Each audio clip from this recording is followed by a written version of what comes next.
Assalamualaikum warahmatullahi wabarakatuh. Jumpa kembali lagi bersama saya Adi di channel Ngulik Sejarah. Pada video kali ini saya akan kembali lagi membacakan suatu kisah misteri yang kali ini masih tetap berjudul Keris Penggolo Ireng part yang ketujuh. Jadi part yang ketujuh ini merupakan kelanjutan dari part-part yang sebelumnya. Cerita pada kali ini masih tetap ditulis oleh Mas Dioseta. Nantinya kalian juga bisa mengunjungi tweet beliau secara langsung. Yuk daripada kita lama-lama, kita langsung saja menuju ke kelanjutan ceritanya.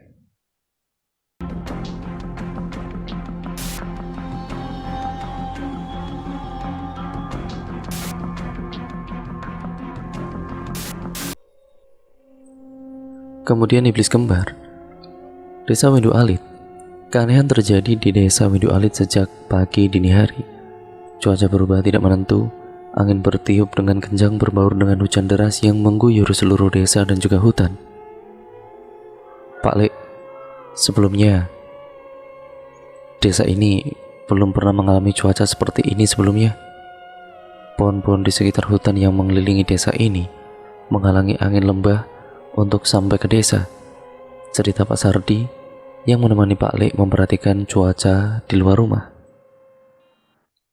Benar Pak Sardi, saya juga merasa ada sesuatu yang mempengaruhi cuaca saat ini. Pak Lek juga setuju dengan ucapan Pak Sardi dari berbagai hal aneh yang juga ia rasakan.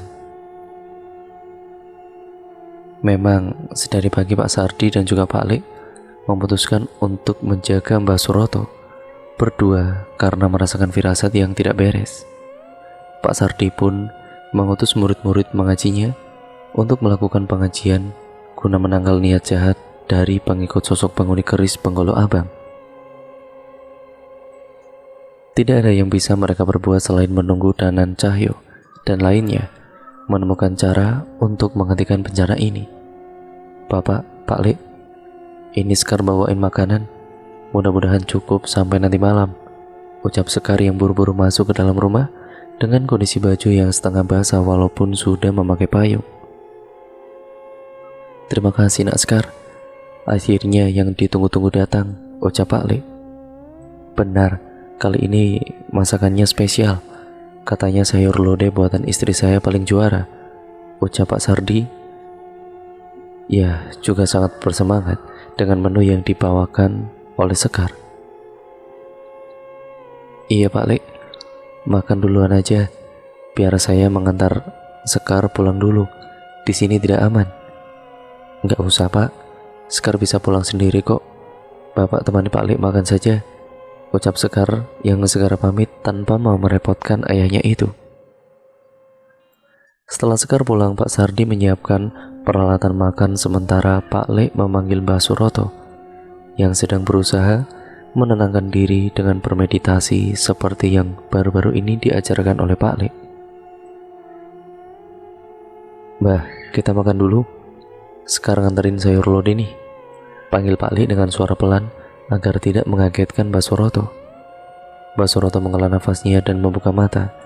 Ia segera menyusul Pak Lek dan Pak Sardi di tikar yang digelar di ruang tengah dengan rantang dan sayur lodeh yang sudah tersaji. Tidak hanya berbincang, mereka yang memang sudah kelaparan semenjak tadi segera menyerbu sayur lodeh dengan lauk tempe goreng yang dibawakan oleh Sekar. Hujan deras yang mengguyur di luar rumah seolah mereda sesaat setiap kami menikmati makanan itu. Mbak Suroto kenapa? Kok melamun? Tanya Pak Sardi yang melihat Mbak Suroto ini menghentikan makannya sejenak. Saya tidak pernah menyangka akan bisa menikmati makan bersama seperti ini lagi, ucapnya dengan setengah haru. Bahkan ketika saya kembali ke keluarga saya pun belum tentu mereka bisa menerima saya. Pak Lek dan juga Pak Sardi saling bertatapan dan sama-sama mengerti keadaan Mbah Suroto. Mbah, percaya pada kami, keluarga Simba pasti akan memaafkan Mbah kalau mengerti perjuangan Mbah Suroto hingga seperti ini, ucap Pak Sardi. Sekarang makan yang kenyang dulu Pak Lek. Hari ini perjuangan kita akan lebih berat. Kalau kata Panjul, tidak ada halangan yang tidak bisa dilewati selama perut kita kenyang, tambah Pak Lek. Mendengar ucapan itu, Pak Sardi dan Pak Suroto tersenyum. Kalau soal ini saya setuju sama Cahyo. Sepertinya kalau dekat dia, selalu saja ada tingkah yang bikin kita tertawa. Saut Pak Sardi sambil melanjutkan makannya. Benar, saya juga belajar dari dia. Walaupun sebenarnya masa lalunya cukup kelam, dia berusaha untuk terus maju dan sebisa mungkin membantu orang-orang di sekitarnya, tanpa palik. Sepertinya setelah ini saya harus sering ngobrol sama Cahyo, ya supaya bisa tegar seperti dia, ucap Mbak Suroto.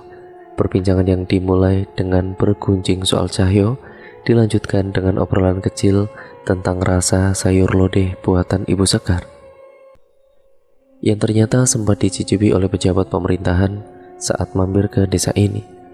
Untuk sesaat, derasnya hujan di luar seperti tidak terasa terkalahkan oleh nikmatnya kuah sayur lodeh dari ibunya Sekar pada kala itu.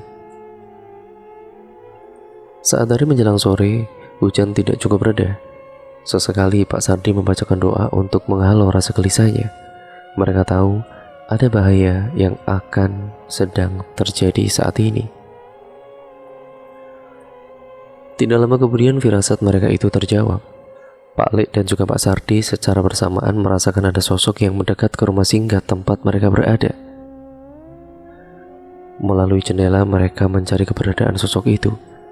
Namun tidak ada satupun manusia ataupun makhluk yang nampak, hingga tiba-tiba seluruh lampu di rumah singgah mati secara mendadak, bersama dengan terbukanya pintu rumah dengan terbanting dengan sangat keras.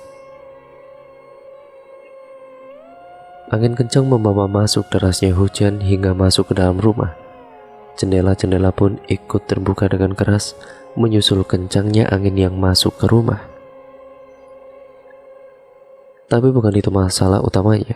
Dari pintu yang berkali-kali terbanting ke dinding terlihat di luar, sosok makhluk berambut panjang tertawa dengan aneh di tengah derasnya hujan. Pak Sardi dan juga Pak Lek tahu dengan jelas bahwa itu bukanlah manusia. Terdengar suara tawanya yang benar-benar aneh. Tuan, sudah waktunya bangun. Kata-kata itu terdengar dengan jelas walau di tengah hujan. Tidak mau mengambil resiko, Pak Lek segera membacakan doa dan berlari keluar untuk mengusir makhluk itu. Pak Lek dan juga Pak Sardi sudah tahu Noro siapa yang dimaksud oleh makhluk itu. Pak Lek keluar menerjang sosok makhluk kurus berambut panjang itu sambil mencabut keris sukmo geni dari sarungnya. Tapi tepat beberapa langkah sebelum mencapai makhluk itu, Pak Lek terhenti. Ia terhenti saat menyadari seluruh penjuru desa sudah dipenuhi oleh makhluk-makhluk serupa yang melayang menatap rumah ini dari atas. Pak Lek mengetahui rencana mereka untuk membangkitkan sosok di dalam tubuh Mbak Suroto itu dan segera kembali ke dalam rumah untuk menghampiri Mbak Suroto. Apa yang terjadi, Pak Lek? Tanya Mbak Sardi. Mereka semua di sini, ratusan dari mereka, jawab Pak Lek yang segera berlari menghampiri kamar Mbak Suroto. Namun terlambat, saat ini Mbak Suroto tengah berjalan di atas langit-langit rumah dengan mata yang memutih dan keris penggolok abang yang tiba-tiba tergenggam di tangannya. Pak Sardi, pergi dari sini, teriak Pak Lek yang merasakan bahaya besar. Belum sempat menoleh kembali, wajah Mbak Suroto yang berubah mengerikan seketika berada tepat di depan wajah Pak Lek. Sontak saja Pak Lek melompat menjauh dan memanggil Kendi Paraloka yang selama ini mampu mengembalikan kesadaran Mbak Suroto. Sebelum api itu sempurna, Mbak Suroto menghunuskan kerisnya ke tubuh Pak Lek, namun berhasil dihindari dan ditahan dengan keris sukmo geni milik Pak Lek. Pertarungan sengit terjadi di ruangan sempit itu. Bukan seperti pertarungan antar dua manusia, ini merupakan pertarungan aneh di mana Mbak Suroto bisa berada di mana saja, melompat di mana saja dan berjalan di dinding, hinggap-hinggap di langit-langit rumah juga. Mencampuri urusan kami artinya mati, ucap sosok yang merasuki Mbak Suroto. Berkali-kali Mbak Suroto ini melihat ke arah luar sepertinya berharap ada sosok yang masuk ke rumah ini. Namun rupanya Pak Sardi menahan sosok yang berada di luar dengan membacakan doa-doa dan ayat suci bersama murid-murid pengajiannya, yang sebenarnya sudah siaga semenjak Mbah Suroto dipindahkan ke rumah ini. Melihat hal itu, Mbah Suroto segera menerjang keluar dan bersiap menguruskan kerisnya ke tubuh Pak Sardi. Namun, aku berhasil menahannya hingga kami berdua terpental di tanah berbatu di depan rumah singgah. Hujan deras mewarnai pertarungan kami, sementara roh pengikut sosok penghuni keris Penggolo Abang sudah siap mendekat dan masuk ke pertarungan kami. Pak Lek tahu keris itu masih menyimpan kekuatan yang lebih besar. Saat ini sesuatu masih mengikatnya. Ia memutuskan tidak mau menyia-nyiakan kesempatan dan kembali memanggil geni Paraloka secara sempurna. Awalnya Pak Lek mulai tenang saat bara api muncul di tangannya. Namun tiba-tiba rintik hujan deras yang membasahi desa Windu Alit berubah menjadi hitam dan menyelenyapkan geni Paraloka milik Pak Lek. Terlihat dengan jelas kepanikan di wajah Pak Lek dan Pak Sardi saat mengetahui ilmu andalan Pak Lek itu tidak bisa lagi menjadi jalan keluar permasalahan mereka. Wis wancine Loro Agung sampun ngenteni. Sudah waktunya Tuan Agung sudah menunggu. Ucap makhluk yang kami lihat di depan pintu tadi. Mbah Suroto tertawa lagi dengan aneh. Ia mengangkat tangannya dan menunjuk ke arah Pak Sardi yang masih sibuk mengarahkan murid-muridnya. Seketika ratusan makhluk itu mengikuti arah tangan Mbah Suroto dan satu persatu merasuki Pak Sardi.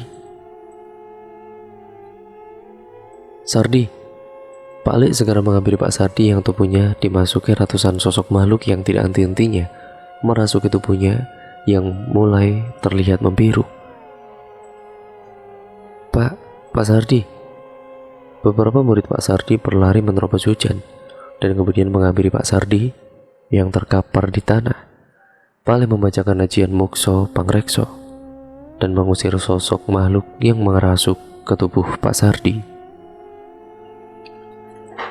Namun, setiap makhluk dikeluarkan, makhluk lain kembali masuk ke dalam tubuh Pak Sardi hingga Pak Sardi sulit untuk bernafas. Terlihat dari mulutnya Pak Sardi, ia tidak berhenti membaca doa dan melafalkan ayat-ayat suci pada kala itu. Bawa Sardi masuk ke dalam. Perintah Pak Lek pada murid-murid Pak Sardi yang segera direspon dengan cepat oleh mereka. Pak Lek berpikir hanya geni Paraloka lah yang bisa menyelamatkan Pak Sardi, namun mereka harus berlindung dari hujan yang dibawa oleh ratusan makhluk itu. Setelah Pak Sardi masuk ke dalam rumah, Pak Lek tidak langsung menghampirinya, namun berlari sekuat tenaga ke arah Mbah Suroto. Maafkan saya Mbah Suroto. Pak Lek berlari dengan keris sukmo geni yang bilah hitamnya mengeluarkan asap berwarna hitam. Sekuat tenaga Pak Lek mengucapkan keris itu ke arah Mbah Suroto, namun keris Penggolo Ireng menahan serangan itu hingga menimbulkan benturan kekuatan yang bahkan membuat rintikan hujan menghilang dari sekitar mereka. Sialnya benturan kekuatan itu berdampak pada Pak Lek dan membuatnya memuntahkan cairan merah dari tubuhnya. Pak Lek tidak menyerah dan terus mencari cara untuk menyerang Mbah Suroto walaupun berkali-kali gagal dan menambah luka di tubuhnya. Berkali-kali Pak Lek menggunakan darahnya untuk menghidupkan kekuatan bilah putih untuk memulihkan dirinya, namun tetap kalah cepat dengan Mbah Suroto hingga beberapa rusuknya patah. Namun dari ratusan serangan yang dipaksakan oleh Pak Lek, akhirnya ada satu serangan dari bilah hitam keris sukmo geni yang membentuk goresan di dada Mbah Suroto. Sayangnya kesempatan itu harus dibayar mahal dengan menerima serangan dari keris Penggolo Abang yang seketika terselimuti kekuatan hitam dan melemparkan Pak Lek hingga tidak berdaya. Seolah tidak ingin membuang waktu, Mbah Suroto yang dirasuki sosok penunggu keris itu pergi secepat mungkin meninggalkan desa Windu Alit. Dengan sisa tenaganya Pak Lek merangkak menuju tempat Pak Sardi dibaringkan. Ia melihat Pak Sardi tidak menyerah dengan ratusan roh yang merasukinya. murid-murid Pak Sardi membantu Pak Lek untuk mendekati Pak Sardi. "Sardi, jaga desamu," ucap Pak Lek dengan suara yang hampir hilang, sementara tangannya memanggil geni paraloka yang segera membakar tubuh Pak Sardi. Seketika roh yang merasuki Pak Sardi keluar dan pergi meninggalkan desa saat mendengar ayat-ayat suci yang dibacakan oleh murid-murid Pak Sardi. Tepat saat itu juga, hujan berhenti dan Pak Sardi kembali tersadar. Namun sayangnya ia mendapati Pak Lek yang penuh luka dengan bajunya yang penuh noda darah berbaring tidak sadarkan diri di sebelahnya. Ia tidak mampu menemukan denyut nadi dari tubuh Pak Lek. "Panggil Sekar, bawa obat-obatan," perintah Pak Sardi pada salah satu muridnya yang segera berlari menuju rumah Sekar. Sekar datang dan segera mengobati Pak Lek, sementara Pak Sardi membacakan amalan penyembuh untuk memulihkan Pak Lek. Namun tidak ada perubahan hingga tiba-tiba Pak Sardi mengingat sisa-sisa geni paraloka milik Pak Lek ada di alas mayit. Ia membaca doa dan juga memanggil api itu hingga muncul di telapak tangannya. Secara perlahan Pak Sardi membakarkan api yang sudah mengecil itu ke jantung Pak Lek. Beberapa luka yang disebabkan oleh keris penggolok abang mulai menutup hal ini seolah memberi harapan untuk keselamatan Pak Lek. Namun harapan itu tidak berlangsung lama. Denyut nadi Pak Lek tidak kembali, jantungnya tidak kembali berdetak. "Pak, gimana Pak Lek, Pak?" ucap Sekar yang masih menangis. Pak Sardi terlihat bingung untuk menjawab pertanyaan Sekar. Biar bagaimanapun, ia hanyalah manusia biasa yang tidak mungkin untuk menghidupkan seseorang yang sudah meninggal. Sesaat sebelum Pak Sardi memutuskan untuk menutup wajah Pak Lek, tiba-tiba keris Sukmo Geni bergetar seolah merespon sesuatu. Hal itu mengingatkan Pak Sardi akan sesuatu. "Sekar, kamu pernah cerita kalau Pak Lek mempunyai ilmu Roko Sukmo kan?" tanya Pak Sardi. Sekar mengangguk. Saat itu juga Pak Sardi segera berlari keluar rumah dan terlihat di depannya residu sisa-sisa keberadaan Sukmo Pak Lek yang sepertinya mencoba mengejar Mbak Suroto dalam wujud Sukma. Saat itu juga ia tersenyum dan kembali mengecek detak jantung Pak Lek. Memang cukup senyap, namun secara halus perlahan mulai terdengar detakan dari tubuh yang kekuatan fisik dan juga batinnya terkuras habis itu. "Sekar, hubungi Danan dan juga Cahyo. Ceritakan semua yang terjadi di sini," perintah Pak Sardi pada Sekar. Desa Lembah Keramat. Tepat di sebuah gerbang desa, Mas Jagat memarkirkan mobilnya di hadapan sebuah warung kopi yang tidak jauh dari gerbang masuk desa. Aku segera turun dengan terburu-buru dan segera mencari selokan untuk melampiaskan mualku selama perjalanan. "Lah, kenapa Nan? Mabok kamu?" tanya Mas Jagat dengan tawanya yang setengah meledek. "Asem Mas Jagat itu, iya emang buru-buru, tapi nyetirnya jangan kesurupan gitu toh," jawabku yang merasa dikerjai oleh Mas Jagat. "Haha, kan darurat. Disinilah skill seorang supir harus digunakan," balasnya yang merasa puas melihatku yang hampir pingsan itu. Untung saja Mas Jagat, seandainya Cahyo yang iseng pasti sudah kulempar sendal dari sini. "Ya wes, cari yang angkat-angkat dulu aja. Rumah Mbah Jiwo harusnya ada di desa ini," lanjut Mas Jagat.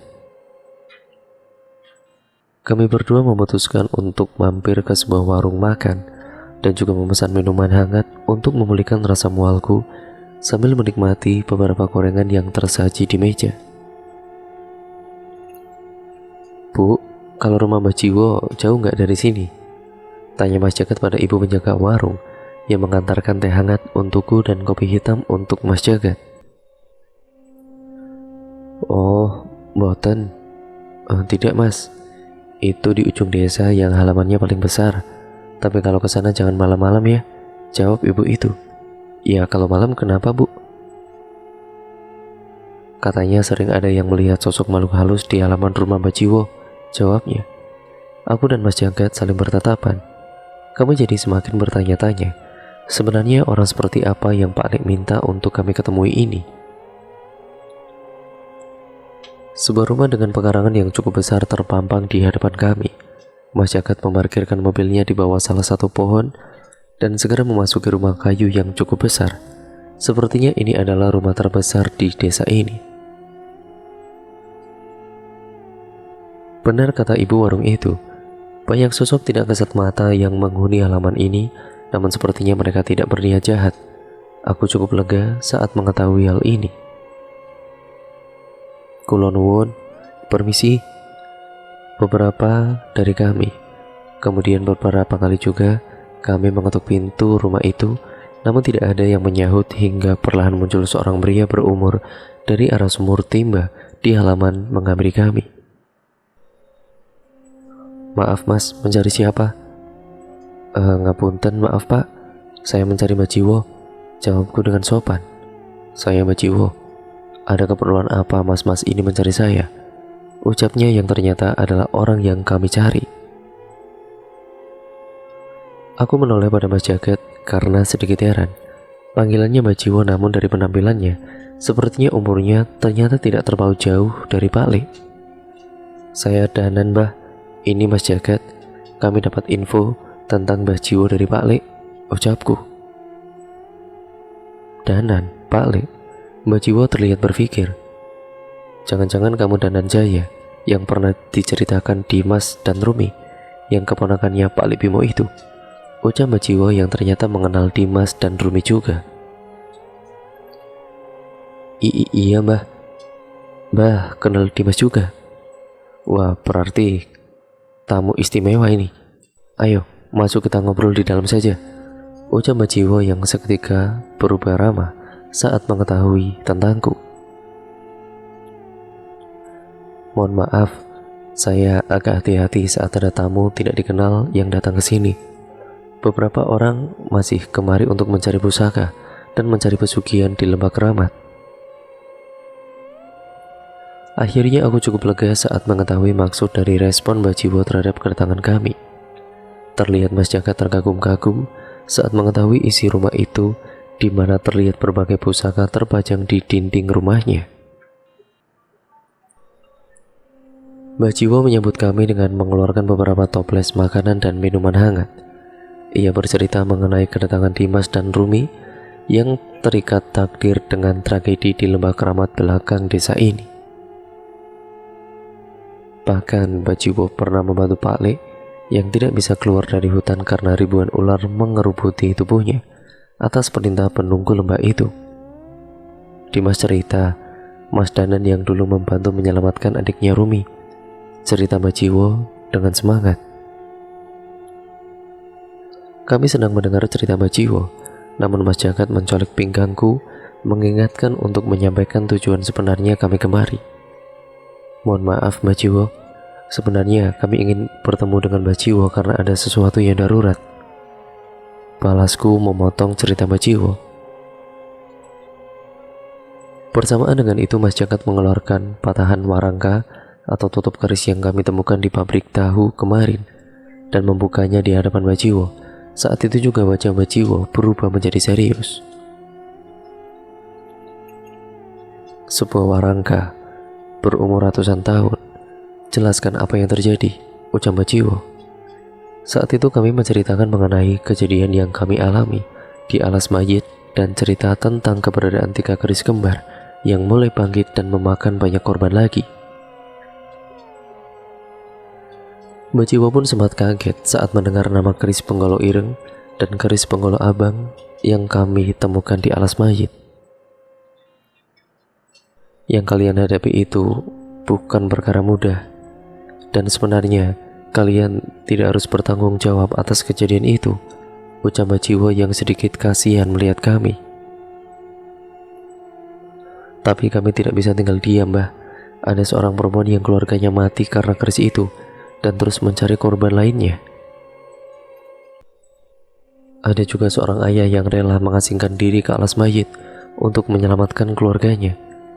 Lambat laun orang terdekat kita yang akan menjadi korban keris itu juga, jawabku. Kami dipercayakan kemampuan ini oleh Yang Maha Pencipta, bukan untuk menghindari masalah-masalah seperti ini, Mbah.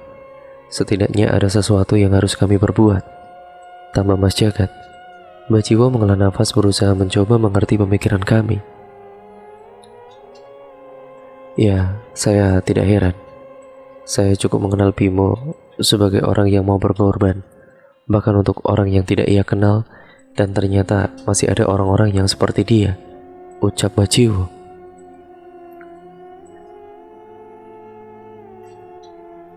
Dan kami pun menceritakan mengenai asal-usul warangka ini, yang dulunya pernah menyegel keris penggolo ireng, juga tentang Pak Lek yang meminta kami menemui Mbah Jiwo untuk menanyakan perihal pusaka ini. Mbah Jiwo pun kemudian menjelaskan bahwa dulunya ia adalah empu pembuat pusaka, bahkan tabu waringin yang digunakan oleh Mbah Rusman pun sempat disimpan olehnya. Ternyata dunia ini tidak sebesar yang kukira, atau malah takdir yang menghubungkan kami semua.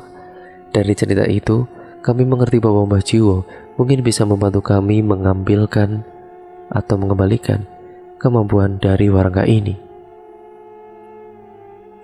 Ini memang takdir, ucap Mbah Jiwo. Kami tidak mengerti dengan apa yang ia maksud. Namun Mbah Jiwo ini masuk ke dalam rumahnya dan mengeluarkan sebuah benda yang ia simpan dalam sebuah peti kayu.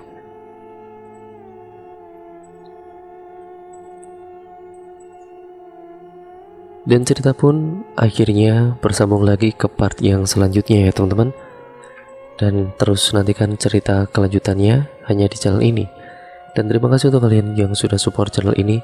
Jangan lupa untuk kalian terus like, komen, dan share video kali ini sebanyak-banyaknya, agar channel ini ya tentunya bisa berkembang menjadi channel yang jauh lebih baik lagi. Dan jangan lupa pula untuk kalian klik tombol subscribe untuk kalian yang belum subscribe, serta nyalakan tombol lonceng notifikasinya agar kalian tidak ketinggalan video terbaru selanjutnya dari channel ini. Sekian dan terima kasih, sampai berjumpa di part yang selanjutnya dan juga kelanjutan dari cerita ini ya teman-teman. Kurang lebihnya mohon maaf. Wassalamualaikum warahmatullahi wabarakatuh.